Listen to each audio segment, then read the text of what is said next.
अभिनव ने जब अकरम का नाम लिया तो मैनेजर का दिमाग खराब हो गया। उसे लगा कि अभिनव उसे अकरम के नाम से धमकाने की कोशिश कर रहा है। ऐसे में उसने कहा, उनका नाम अकरम नहीं है, अकरम सर है।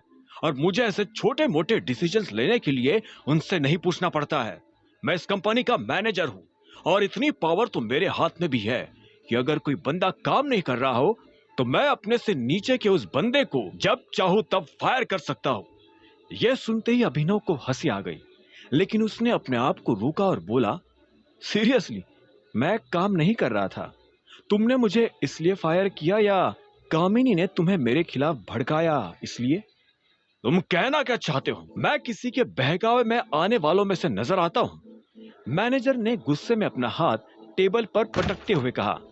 अभिनव ने उसे एक पल के लिए देखा और बोला, आप मैनेजर हो और मैनेजर को गुस्सा नहीं करना चाहिए, लेकिन आपने फिर भी गुस्सा किया क्योंकि मैंने सच कहा। मेरा सच आपको चुभा ना, तो फिर आपने ऐसा क्यों किया? आपसे जूनियर लड़की की बातों में आकर मुझे ये लेटर थमा रहे हो। आप इस लड़की को शायद नहीं जानते हो, लेकिन मैं इसे अच्छे से जानता हूँ। इसने हमारे कॉलेज से लोगों को भड़काने और बेवकूफ बनाने में मास्टर्स किया है। और इससे पहले कि अभिनव आगे कुछ कह पाता, उसने देखा कि मैनेजर गुस्से में उसकी तरफ बढ़ रहा था। वो अभिनव पर हाथ उठाने वाला था, लेकिन इससे पहले कि उसका हाथ अभिनव के गाल पर पड़ता, अभिनव ने उसका हाथ बीच में ही पकड़ लिया था। ये देख मैनेजर और ज्यादा तमतमा गया था। उसने अपना हाथ छुड़वाने की कोशिश की, लेकिन अभिनव की गिरफ्त इतनी मजबूत थी कि मैनेजर की ताकत रत्ती भर का काम नहीं कर रही थी। आखिर में उसने चिल्लाते हुए कहा, छोड़ो मेरा हाथ।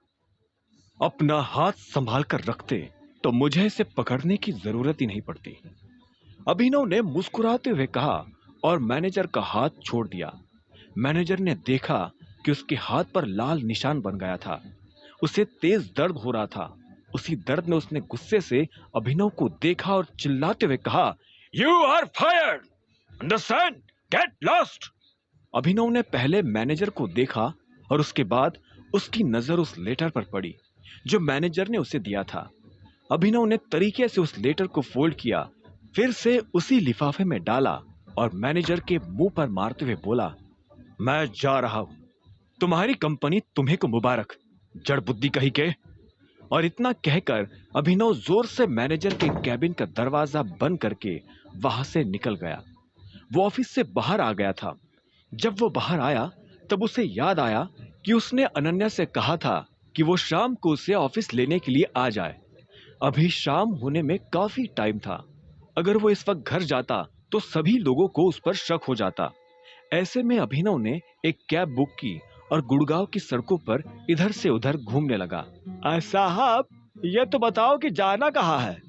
जब ड्राइवर ने अभिनव से यह सवाल पूछा तो जवाब में अभिनव ने कहा, जहां जाना था वहीं से तो आ रहा हूं। मैं समझा नहीं। पता है, गाड़ी चलाते रहो, अभिनव ने कहा और खिड़की से बाहर देखने लगा। उसकी नजर गुड़गांव की उन बड़ी बड़ी इमारतों पर पड़ी जो रास्ते में गुजरती जा रही थी। अभिनव सोच रहा था कि उसके पिता ने इस गुड़गांव पर तब राज किया था जब ये सारी बिल्डिंग्स नहीं थी। अब अभिनव उस जगह पर पहुंचने के लिए बेताब था जो उसके पिता उसके लिए छोड़ कर गए थे। वो वहां अपने लिए नहीं, अपने लोगों के लिए पहुंचना चाहता था। ड्राइवर कुछ देर तक इधर से उधर गाड़ी चला ही रहा था कि अचानक उसने बीच में गाड़ी रोक दी। उसने देखा कि सड़क के बीचों बीच एक बैरिकेड लगा हुआ था। उस बैरिकेड के आसपास कुछ लोग खड़े थे जो हर गाड़ी को मुड़ने का इशारा कर रहे थे। ड्राइवर ने यह नजारा देख एक गहरी सांस ली और बोला, सर, अब तो बता दीजिए कहाँ जाना है। अगर उस पार जाना हो तो मैं राइट लूं और नहीं तो यू टर्न। अभिनव ने उसकी बात का कोई जवाब नहीं दिया। उसकी नजर तो दूर खड़ी उस महंगी सी गाड़ी पर टिकी हुई थी जिसका दरवाजा एक आदमी ने पकड़ा हुआ था। उसमें से एक लंबा चौड़ा सा आदमी आंखों पर चश्मा लगाकर बाहर आया। उसने सूट पहना हुआ था।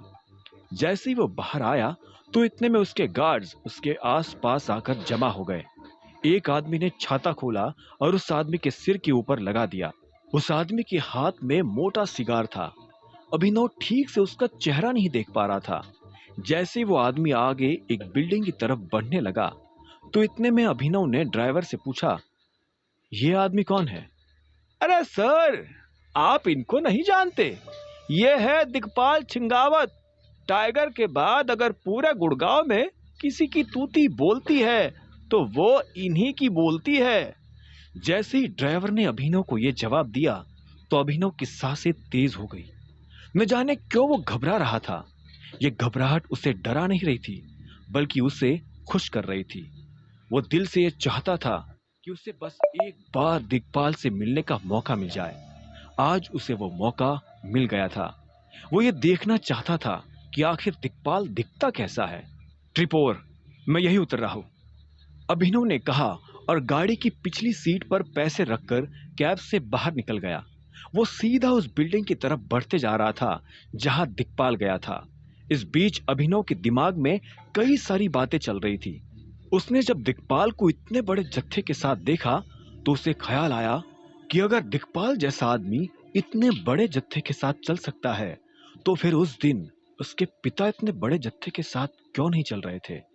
अगर उनके पास भी इतना बड़ा जत्था होता, तो शायद आज वो अभिनव के साथ होते। ओए! अभिनव उस बिल्डिंग के अंदर दाखिल होने ही वाला था कि तभी उसे पीछे से एक आदमी की आवाज आई। वो आदमी अभिनव को रोकने का इशारा कर रहा था, लेकिन इससे पहले कि वो अभिनव को रोक पाता, अभिनव बिल्डिंग के अंदर दाखिल हुआ और उस भीड़ में गायब हो गया। वो आदमी अभिनव के पीछे भी आया, लेकिन अभिनव को ढूंढ नहीं पाया।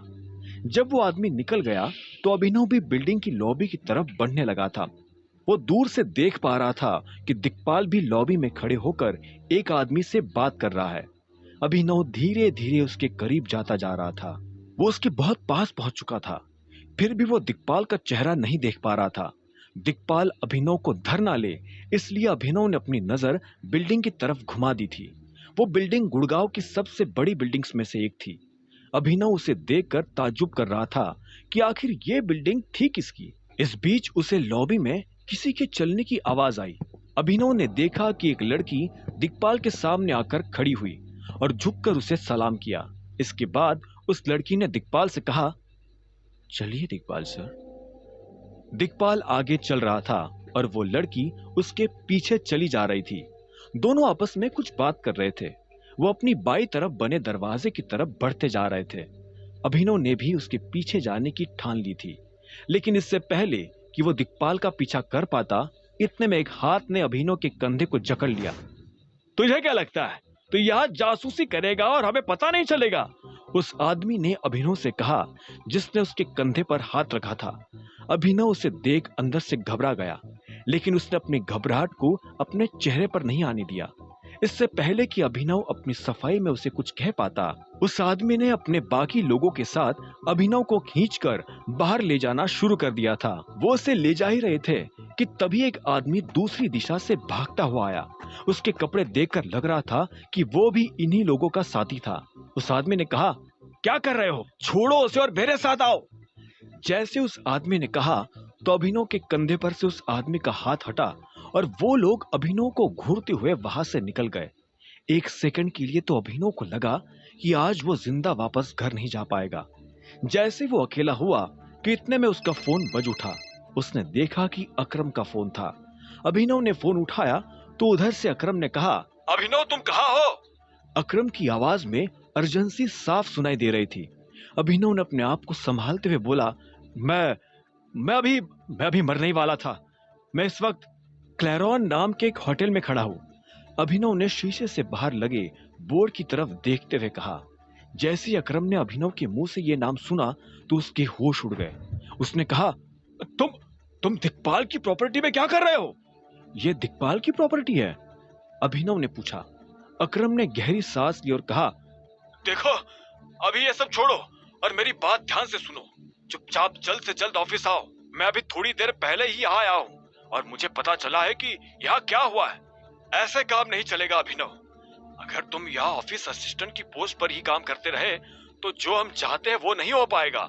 मुझे तुम्हारी पोस्ट बढ़ानी ही पड़ेगी, वरना ये तमाशा ऐसा ही चलता रहेगा। कोई भी ऐरा गैरा आदमी तुम्हें दो बातें सुनाए, ये मैं टॉलरेट नहीं कर पाऊंगा। इसलिए अब तुम्हारे पास दो चॉइसेस है।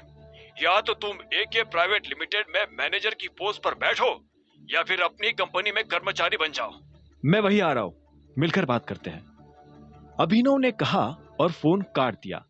वो फिर से उस दरवाजे को देख रहा था जिसमें दिक्पाल दाखिल हुआ था।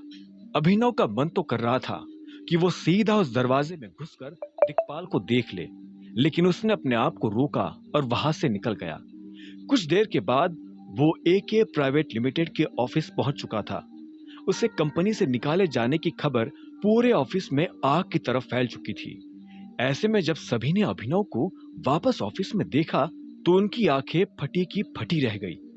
अब अगर इस हालत में अकरम अभिनव को फिर से अपनी कंपनी में काम पर रख लेता तो सारे कर्मचारियों को यह बात समझने में देर नहीं लगती कि अभिनव और अकरम के बीच कैसा रिश्ता है। अकरम अभिनव के साथ आगे क्या करने वाला था, अब सभी लोगों की नजरें बस इसी बात पर टिकी हुई थी। अभिनव ने किसी से नजर नहीं मिलाई और सीधा अकरम के कैबिन की तरफ बढ़ने लगा। तुम्हें पता है, अगर मैं तुम्हारी कंपनी में काम करता रहा तो मेरे लिए चीजें कितनी आसान होगी? अभिनव ने अकरम से पूछा। वो अकरम के कैबिन में लगे सोफा पर बैठा हुआ था। अकरम ने कहा, मैं जानता हूं, मैंने खुद इस बारे में बहुत सोचा, लेकिन मैं ये भी नहीं देख पाऊंगा कि कोई साधारण सा मैनेजर तुम्हारी इंसल्ट करे। मैं सभी को ये जता देना चाहता हूं कि तुम कोई आम एम्प्लॉय नहीं हो। अकरम की आवाज में उसका दर्द साफ झलक रहा था। अभिनव ने कहा, लेकिन तुम मुझे अचानक से मेरी ही कंपनी में काम करने के लिए क्यों भेजना चाहते हो? तुमने तो मुझे कभी बताया भी नहीं कि मेरी अपनी भी कोई कंपनी है, तो फिर अब क्यों? यह सवाल सुनकर अकरम एक पल के लिए शांत हो गया। उसने एक गहरी सांस ली और कहा, मुझे अभी कुछ खबर मिली है। दिक्पाल तुम्हारी कंपनी की मेन सेक्रेटरी से मिला था। यह सुनते ही अभिनव के होश उड़ गए। उसने अकरम को घूरते हुए देखा और बोला, तुम्हारे जासूस क्लैरॉन होटल के आसपास भी है? हाँ, मैं बस यही पता करने की कोशिश कर रहा हूं कि हमारे ग्रुप में असली भेड़िया कौन है, और मुझे लगता है कि दिक्पाल भी यही कर रहा होगा। मैं दावे के साथ तो नहीं कह सकता, लेकिन मुझे लगता है कि तुम्हारी कंपनी की मेन सेक्रेटरी की दिक्पाल के साथ मिली भगत है। यह सुनते ही अभिनव हैरान हो गया। अब आगे क्या होने वाला था? क्या अकरम का अंदाजा सही निकलेगा? क्या सच में अभिनव के अपने उसे धोखा दे रहे थे? क्या करने वाला था अभिनव इस हालत में? जानने के लिए सुनते रहिए द रिटर्न ऑफ टाइगर।